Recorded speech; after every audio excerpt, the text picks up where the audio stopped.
കളിക്കളത്തിലെ പരിക്കുകളെ ഇനി പേടിക്കേണ്ട.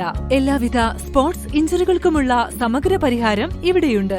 ABC orthopaedic hospital, near Kairali theatre, Calicut road, Manjeri.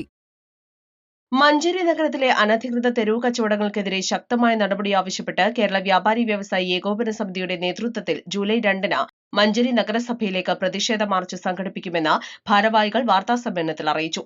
ജംഗ്ഷനുകളിലും പ്രധാന റോഡുകളിലും നടപ്പാതകളിലും ബൈപ്പാസ് റോഡുകളിലും അനധികൃത തെരുവ് കച്ചവടക്കാരുടെ എണ്ണം ദിനംപ്രതി വർദ്ധിച്ചുവരികയാണ്. ഇതു സംബന്ധിച്ച് നിരവധി തവണ നിവേദനങ്ങളും രേഖാമൂലമുള്ള പരാതികളും നഗരസഭയ്ക്ക് നൽകിയിട്ടും ഫലപ്രദമായ നടപടികളൊന്നും ഉണ്ടായിട്ടില്ലെന്നും അവർ പറഞ്ഞു. ലൈസൻസ്, തൊഴിൽ നികുതി, മറ്റ് നിയമാനുസൃത ഫീസുകൾ എന്നിവ അടച്ച് പ്രവർത്തിക്കുന്ന വ്യാപാരികൾക്ക് യാതൊരു സംരക്ഷണവും ലഭിക്കുന്നില്ലെന്നാണ് വ്യാപാരികളുടെ പരാതി. രേഖകളോ ലൈസൻസുകളോ ഇല്ലാതെ പ്രവർത്തിക്കുന്ന തെരുവ് കച്ചവടങ്ങൾ നഗരസഭയ്ക്ക് നികുതി ഇനത്തിൽ വലിയ വരുമാന നഷ്ടം ഉണ്ടാക്കുന്നതായും നിയമപരമായി പ്രവർത്തിക്കുന്ന സ്ഥാപനങ്ങൾ നിലനിൽപ്പിനായി പോരാടേണ്ട സാഹചര്യം സൃഷ്ടിക്കുന്നതായും അവർ ചൂണ്ടിക്കാട്ടി. ഭക്ഷ്യവസ്തുക്കളും പാനീയങ്ങളും വിൽക്കുന്ന തെരുവ് കച്ചവട കേന്ദ്രങ്ങളിൽ ആരോഗ്യ ശുചിത്വ മാനദണ്ഡങ്ങൾ പാലിക്കപ്പെടുന്നില്ലെന്നും ലൈസൻസുള്ള സ്ഥാപനങ്ങൾക്ക് ബാധകമായ പരിശോധനകളും നിബന്ധനകളും ഇവർക്ക് ബാധകമല്ലാത്ത സ്ഥിതിയാണുള്ളതെന്നും ഭാരവാഹികൾ ആരോപിച്ചു. പ്രതിഷേധത്തിന് ശേഷവും പ്രശ്നത്തിന് പരിഹാരമുണ്ടായില്ലെങ്കിൽ ശക്തമായ തുടർ സമര പരിപാടികൾ ആരംഭിക്കുമെന്നും കേരള വ്യാപാരി വ്യവസായി ഏകോപന സമിതി മുന്നറിയിപ്പ് നൽകി. മുനിസിപ്പാലിറ്റി അറിയിച്ചിട്ടുണ്ട്. നടപടിയായിട്ടാണ് 2-ാം തീയതി ഞങ്ങൾ സമരം ചെയ്യും. ഞങ്ങൾ ആദ്യം മാർച്ചാണ്, നഗരസഭ മാർച്ചാണ്. അതിൽ തീരുമാനമായിട്ടില്ലെങ്കിൽ ഞങ്ങൾ ഉടനടി ധർണ മറ്റുള്ള കാര്യങ്ങളുമായിട്ട് ഞങ്ങൾ മുന്നോട്ട് പോകാൻ തന്നെയാണ് ഞങ്ങളുടെ തീരുമാനം. ഡിസ്നി ഹൈപ്പർ മാർക്കറ്റിന്റെ മുന്നിൽ കാണാം നിങ്ങൾക്ക് ഫ്രൂട്ട്സ് എന്താ പറഞ്ഞിട്ട് ഒരു സ്ഥാപനം, അത് ഫുൾ ബ്രാൻഡ് ചെയ്തിട്ടാണ് കൊടുക്കുന്നത്. അപ്പൊ ബ്രാൻഡ് ചെയ്ത് ക്യാനുകളിലും ബോട്ടിലുകളിലും ജ്യൂസാക്കി വിൽക്കുന്നു. ഇപ്പൊ തണുത്ത മുന്തിരി, നിങ്ങൾ എവിടെ പോയി കഴിഞ്ഞാൽ തണുത്ത മുന്തിരി എന്ന് കാണും. ഇതൊരാൾ മാത്രം ഉണ്ടാക്കുന്ന ഒരു സാധനമല്ല.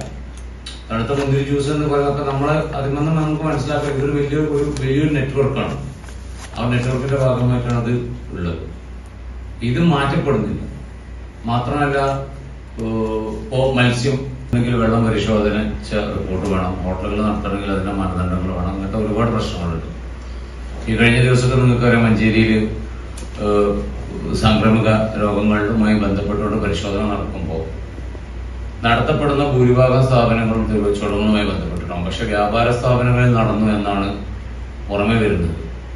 അത് വ്യാപാരികള് ഞങ്ങളുടെ അംഗങ്ങളാണ് ഇതിന്റെ ആളുകൾ എന്ന് വ്യക്തമാക്കുന്ന ഒരു തെറ്റിദ്ധാരണ വരുത്തുന്ന രൂപത്തിലുള്ള ഇത് വരുമ്പോ ഈ പറയപ്പെടുന്ന ഉദ്യോഗസ്ഥരുടെ ഭാഗത്ത് നിന്ന് റോഡ് സൈഡിൽ നിങ്ങൾക്കറിയാം ജ്യൂസുകൾ വിൽക്കുന്നു.